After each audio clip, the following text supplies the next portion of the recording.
So yun na nga no, andito tayo ngayon sa may Asiana Business District, Bay City, dito sa may Parañaque. Tapos bawat lugar, bawat sulok, bawat direction ay meron tayong makikitang mga gusali, no, mga building. Malalaki tong mga building na to dito. Tapos hindi man sila ganun ka high rise, pero ganun naman sila kalapad, kalawak at kalaki, dambuhala, gigantic, no, building. Well, may mga makikita tayong mga establishment dito. I mean, yun na nga, building na may mga kanya-kanyang pangalan ng kumpanya. For example, Sinocan, Ford, Asiana One, Ships. And of course, meron tayong nakikita dito na ayan, SNR. So ngayon, ako itinabad na magbasa sa Wikipedia, mag-search no, kung anong meron sa lugar, anong meron sa mga gusali. So meron tayong na-discover Gemini, no? So si Gemini, hindi masya ganun ka-perfect kumpara sa ibang mga chat GPT, pero mayroon siyang mga binibigay din talaga ng mga information. So ngayon, ang uunahin natin gagawin dito is tatanungin natin sa kanya kung anong meron sa Asiana Business District, Bay City, sinong may-ari dito, gano'n ito kalaki, at kung ano-anong mga establishment na andito at bawat establishment sinong nagmamay-ari at anong meron. So okay, so kakasapin na natin, let's go si Gemini. Okay, commercial muna. This video is brought to you by Philippine Airlines. Okay, have a safe trip mga ma'am and sir. Okay, katanungan number 1 ho tayo dito kay Gemini. Anong meron? Anong meron sa Asiana Business District dito sa Parañaque City? Kapag pinag-uusapan ng Asian Business District sa Parañaque City, karaniwang tinutukoy ang Asiana City at ang mas malaking entertainment city. Okay. Hindi ito isang Asian Business District sa kahulugan na pag-aari ito ng MGA Asiano lang, kundi ito ay isang modernong business at leisure hub na may MGA negosyong lokal at internasyonal na matatagpuan sa Asia, partikular sa Pilipinas. Ayun. Asiana City at Entertainment City ay MGA pangunahing business hub sa Parañaque. Ang Parañaque City ay kilala sa dalawang pangunahing development na nagsisilbing modernong business districts. 1. Asiana City. Ano ito? Ang Asiana City ay isang master-planned, mixed-use development na sumasaklaw sa humigit kumulang 204 hektarya ng reclaimed land sa kahabaan ng Manila Bay. Ito ay binuo ng DM Wenceslao and Associates Inc., DMWAI. Ano ang meron dito? Naglalaman ito ng MGA opisina, lalo na para sa business process outsourcing o BPO industry, residential spaces, retail establishments, at entertainment venues. Kilala ito sa pagiging modernong komunidad na may diin sa sustainable at environmentally friendly na infrastruktura. Dito matatagpuan ang MGA gusali tulad ng Asiana 1, Asiana 2 at Asiana 3 na pawang PEZA accredited, Philippine Economic Zone Authority. Okay. Sino ang may-ari? Pangunahing Yun. developer at may-ari ng lupa ay ang DM Wenceslao and Associates Inc. Okay. DMWAI. Gayunpaman, may iba't ibang kumpanya na nagtatayo at nag-ooperate ng kanilang negosyo sa loob ng Asiana City. Gaano ito kalaki? Humigit kumulang 204 hektarya. 2. Entertainment City. Ano ito? Ang Entertainment City na kung saan kabilang ang Asiana City ay isang proyekto ng Philippine Amusement and Gaming Corporation, PAGCOR, para sa isang integrated resort at entertainment hub. Ito ay opisyal na pinangalan ng bagong nayong Filipino Entertainment City, Idin Clara ITONGPEZA Approved Economic Zone. Ano ang meron dito? Ito ang tahanan ng ilan sa pinakamalaking integrated resort casino complex sa Pilipinas na umaakit sa lokal at internasyonal na turista. Kabilang dito ang Soler Resort and Casino, pag-aari ng Bloomberry Resorts Corporation ni Yun. Enrique Razon. Hala. City of Dreams Manila, joint venture sa pagitan ng Melco Resorts and Entertainment Philippines, Corporation at Bell Corporation ni Henry C. ng SM Investments Corporation. Okada Manila. Maliban sa MGA Casino, mayroon din ITONG-MGA Luxury Hotel, high-end boutiques, world-class restaurants, convention centers, at entertainment venues, tulad ng MGA Teatro at bars. Sino ang may-ari? Ang lupa mismo ay sa gobyerno, sa ilalim ng PAGCOR, NG Unit ang MGA malalaking integrated resort sa loob nito ay pag-aari at pinamamahalaan ng MGA pribadong korporasyon tulad ng Bloomberry Resorts Corporation, Melco Resorts and Entertainment, Philippines, Corporation at Okada Manila. Gaano ito kalaki? Ang buong Entertainment City Project ay sumasaklaw sa mas malaking lugar at ang MGA individual na resort ay may kani-kanyang malalaking lupain. Halimbawa, ang Soler ay nasa 8.3 hektarya, ang City of Dreams Manila ay nasa 6.2 hektarya. Bakit tinawag na Asian Business District sa konteksto ng Parañaque?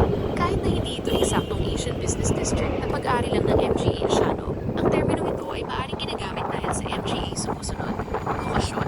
Matatagpuan ito sa Asia, particular sa Southeast Asia.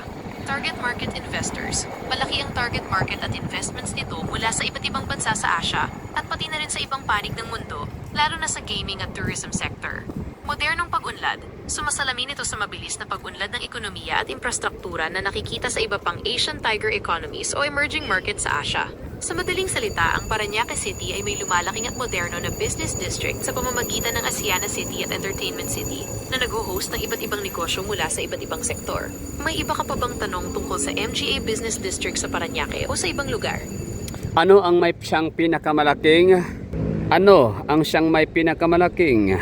mga negosyo or international businesses? Pagdating sa Asia at MGA Business District na may pinakamalaking presensya ng MGA International na negosyo, may ilang syudad na consistently nangunguna. Hindi lamang ito tungkol sa Okay, so mali yung tanong ko, no? So, ganito na lang. Meron tayo nakikita dito si Sinocan or Sinocan. So, tatanong na ngayon kay Gemini kung anong ibig sabihin yan, sino na may-ari. Yun na lang, no? Sino ang nagmamay-ari ng Sinocan at anong meron dyan? Ang Sinocan Office Building ay pagmamayari ng Sinocan Realty Inc. Ito ay isang 15 palapag na gusali ng opisina na Wow. matatagpuan sa Asiana Business Park, Yun. Parañaque City. Nakumpleto ito noong Disyembre 2021. Based sa impormasyon, ang Sinocan Office Building ay isang commercial property na ginagamit para sa MGA tanggapan. May MGA balita din na may koneksyon ito sa MGA POGO, La. Philippine Offshore Gaming Operators, Yun. at posibleng may MGA illegal na aktibidad doon tulad ng prostitution, Oh? based sa isang raid na isinagawa noon. Kung may iba ka pang gustong malaman tungkol sa Sinocan, huwag mag-atubiling magtanong. Ano ba kasi meron sa Pogo? Bakit ito pinag-iinitan ng mga marami ding Pilipino?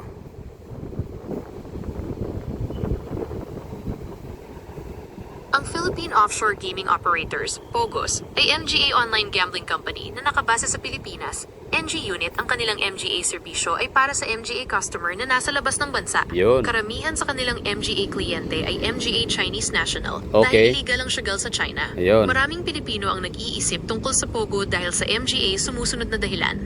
Ekonomikong aspekto. Pangkabuhayan at kita ng gobyerno. Sa una, malaki ang naging ambag ng POGO sa ekonomiya ng Pilipinas, lalo na noong administrasyon ni dating Pangulong Duterte. Nagbigay ito ng trabaho sa libo-libong Pilipino, bagaman mas marami pa ring dayuhan ang nagtatrabaho sa POGO at nakakolekta rin ang gobyerno ng buwis at license fees mula sa kanila. Rental market. Nagpataas din ito ng demand sa MGA opisina at residential units, lalo na sa Metro Manila na naging dahilan ng pagtaas ng upa. Issue sa buwis. Gayunpaman, marami ring POGO ang inakusahan ng tax evasion at hindi pagbabayad ng tamang buwis na nagdulot ng pagkalugi sa gobyerno. MGA criminal na aktibidad at social issues. Koneksyon sa krimen, ito ang isa sa pinakamalaking dahilan ng pag-aalala. Ang POGO ay naiugnay sa iba't ibang krimen tulad ng money laundering, human trafficking, kidnapping, scamming, at maging prostitusyon. Maraming kaso ng iligal na aktibidad ang lumitaw sa MGA POGO hubs. Impluwensya sa komunidad. Ang pagdami ng MGA dayuhang manggagawa sa POGO ay nagdulot ng issue sa MGA lokal na komunidad, kabilang ang pagtaas ng presyo ng upa at pagkakaroon ng tensyon sa kultura. Trojan horse concerns. Nagkaroon din ng MGA alalahanin sa pambansang seguridad, lalo na dahil ang ilang POGO compounds ay malapit sa MGA military installation at may MGA hinala na ginagamit ang MGA ito para sa surveillance. Hindi regulated na operasyon, sa kabila ng regulasyon ng PAGCOR, Philippine Amusement and Gaming Corporation, marami pa ring iligal at walang lisensyang POGO ang patuloy na nag-ooperate na nagpapahirap sa pagkontrol ng gobyerno. Pagbabawal at kinabukasan. Dahil sa MGA lumalalang isyo, partikular ang MGA connection sa krimen at seguridad, nagdesisyon si Pangulong Ferdinand Marcos Jr. na ipagbawal ang lahat ng operasyon ng POGO sa Pilipinas. Naglabas na ng executive order para dito at inaasahang tuluyan ng titigil ang kanilang operasyon sa pagtatapos ng 2024. Gayunpaman, may MGA ulat pa rin na may MGA POGO na nagiging mas maliit na grupo at nagpapatuloy sa kanilang iligal na operasyon sa loob ng MGA residential areas na nagpapahirap sa pagtugis ng MGA autoridad. Sa kabuuan, habang nagdulot ng ilang ekonomikong benepisyo ang POGO, mas matimbang para sa maraming Pilipino at sa gobyerno ang MGA panganib at negatibong epekto nito sa lipunan at seguridad. Alin ba ang mas mayroong malala or mas maraming masasamang epekto? Pogo o yung mga online casino sa Pilipinas ngayon?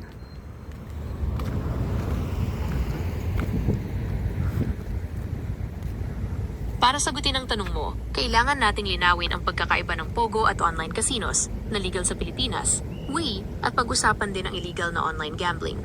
POGO, Philippine Offshore Gaming Operators. Ang POGO ay tumutukoy sa MGA, kumpanya na nagpapatakbo ng online gambling para sa MGA manlalaro na nasa labas ng Pilipinas. Karamihan ay mula sa China kung saan iligal ang sugal. Bagamat may MGA legal na POGO, iyon ay may lisensya sila mula sa PAGCOR. Ang sektor na ito ay nagkaroon ng malawakang masasamang epekto at koneksyon sa krimen. Organized crime at scams, ito ang pinakamalaking issue. Maraming POGO ang naging pugad ng human trafficking, kidnapping, illegal detention, torture, prostitusyon, at malalaking online scam operations, tulad ng pig butchering scams. Ang MGA dayuhang manggagawa ay madalas biktima ng pang-aabuso. Money laundering. Dahil sa malaking halaga ng pera na pumapasok at lumalabas, naging madali para sa MGA kriminal na maglabas-masok ng iligal na pera sa pamamagang ng POGO. National security concerns. Nagkaroon ng MGA alalahanin na ginagamit ang POGO hubs bilang front para sa iba pang masamang aktibidad o maging intelligence gathering. Korupsyon. Naiuugnay din ang POGO sa korupsyon sa gobyerno mula sa pagkuha ng MGA opisyal na dokumento hanggang sa pagbayad ng suhol. Social ills. Sa MGA lugar na may POGO operations, tumataas ang presyo ng upa at nagkakaroon ng tensyon sa komunidad. Dahil sa napakaraming masasamang epekto na ito, nagdesisyon ang gobyerno ng Pilipinas na tuluyang ipagbawal ang POGO operations. Ito ay nagpapatunay na mas matimbang ang negatibong epekto nito kaysa sa anumang benepisyong pang-ekonomiya. Legal na online casino sa Pilipinas. Ito ay MGA online gambling platforms na lisensyado at nire-regulate ng PAGCOR na ang MGA Pilipino ay pwedeng maglaro sa loob ng bansa. Kasama rito ang MGA online platforms ng MGA lehitimong casino hotels. Ang MGA, pangunahing masasamang epekto ng MGA ito ay nauugnay sa personal at panlipunang isyu ng pagsusugal mismo. Gambling addiction. Dahil sa pagiging accessible ng online casinos 24/7 sa telepono, mas madali para sa MGA tao na malulong sa sugal. Nagdudulot ito ng problema sa pananalapi, mental health issues, depression, anxiety, at pagkasira ng pamilya. Financial ruin. Maraming Pilipino ang nalulugi sa online gambling na nauuwi sa pagkakautang, pagkapaparote, o maging sa krimen para lang makakuha ng pera para sa sugal. Tama. Social stigma. Mayroon pa ring negatibong pananaw ang lipunan sa MGA na lululong sa sugal. Marketing at ads. Ang agresibong pagpupromote ng online gambling ay nakababahala, lalo na para sa MGA kabataan at vulnerable sectors dahil nilulubos nito ang adiksyon. Illegal na online gambling. Bukod sa POGO at legal online casinos, mayroon ding illegal na online gambling platforms na walang lisensya mula sa PAGCOR. Kasama rito ang MGA Isabong, online cockfighting. Sinasabi mo ba? Sorry, medyo mali tayo dun sa natin natanong. Sa iyong mga sinabi tungkol sa POGO and online casino dito sa Pilipinas, mukhang sinasabi mo yata na mas maraming hindi magandang epekto sa mga Pilipino itong online sugal na laganap ngayon sa bansa. Batay sa MGA na unang paliwanag, oo, tama ka. Mas maraming hindi magandang epekto ang online na sugal, particular ang POGO at ang malawakang illegal online gambling para sa MGA Pilipino at sa bansa sa kabuuan. Narito ang buod kung bakit. POGO at illegal na online gambling, malalim na problema. Organized crime, ito ang pinakamalaking problema. Ang POGO at ang illegal online gambling. Wala no, so dami nang sinabi ni Jimmy na gano'n na lang no, bali ako na lang i-interpret ko yung kanyang sinabi. Yan na nga, yung ganun pala yung POGO. Ang POGO is, ang naglalaro pala niyan ay mga overseas no, o yung mga online din siya, online casino na ang mga kliyente ay mga foreigner, mostly mga Chinese. And yun, sila yung nalulunod sa sugal. So ano siya, pagbaga sa China illegal ang laro, sa ang sugal no, illegal. Kaya naghanap sila ng lugar na pwede na isagawa at gawing legal. So dito na ngayon sa Pilipinas. Well, okay naman din. Di naman talaga natin dapat ituloy yung tungkol naman sa human trafficking and prostitution no. So yung prostitution naman, pagkakaalam ko, ang mga andyan naman ay mga Russian, mga Turkmenistan, Bekistan, basta gano'n no, mga Afghanistan, basta dyan, mga Mongolian. Yan yung mga pinagbibitbit nila sa bansa ng Pilipinas at yun, ginagawang prostitute o ginawang sex slaves no, ng mga nasa China. As pangalawa, so yung moral, kasi alam naman natin sa Pilipinas, 'di ba, tayo mga Pilipino, karamihan dito ay mga Katoliko, Romano, Kristiyano. So napakalaki ng napakalaki ng morality na kung pag-uusapan, talagang ayaw talaga ng mga Pilipino sa sugal, pero wala para sa akin nakikita ko lang yun as hypocrisy. Kasi nga gusto natin ng magagandang moral, di ba? Yan naman, marami naman tayong mga proteksyon ng mga magnanakaw. Patuloy tayong bumuboto sa mga magnanakaw. Tapos ano pa ba? Basta marami, kumbaga the audacity, no? na ayaw natin ng basta yung mural, pinapairal yung magandang mural sa Pilipinas, pero hindi naman talaga natin kayang gampanan lahat. So let's go to sa online sugal. So parang sinabi niya doon na mas marami yata ang side effects sa yung mga bingo casino online, yung mga scatter. So mukhang mas mas dangerous, no?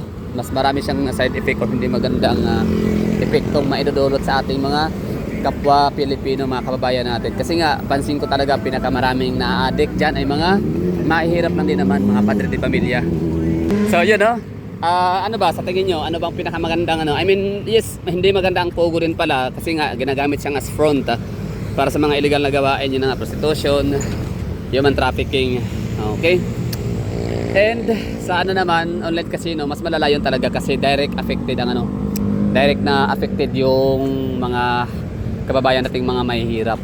So, tapos yung mga may-ari ng mga bingo casino, sila yung mayaman lalo. Diba? For example, Vic Soto. Diba sa'yo daw may-ari ng Bingo Casino, Bingo Plus. Yun lang. So tapos sa Asiana Business District, Bay City, dito sa Parañaque. So maraming tingin sa mga nanonood dyan. Kaya pala, ganun na lang kayaman ang Parañaque, no? Like number 8 yata, number 7. Basta mabilis din ang kanyang pag-aarangkada, pagyaman. Kasi ito palang Asiana Bay, tsaka itong Asiana, tsaka ano pa ba? Basta Asiana Bay ay or Asiana Business District ay situated pala sa kanyang lugar, syudad. Diba? Napakalaking yan, tulong para mapalaki ang kanyang GDP. So, thank you for watching and bye-bye.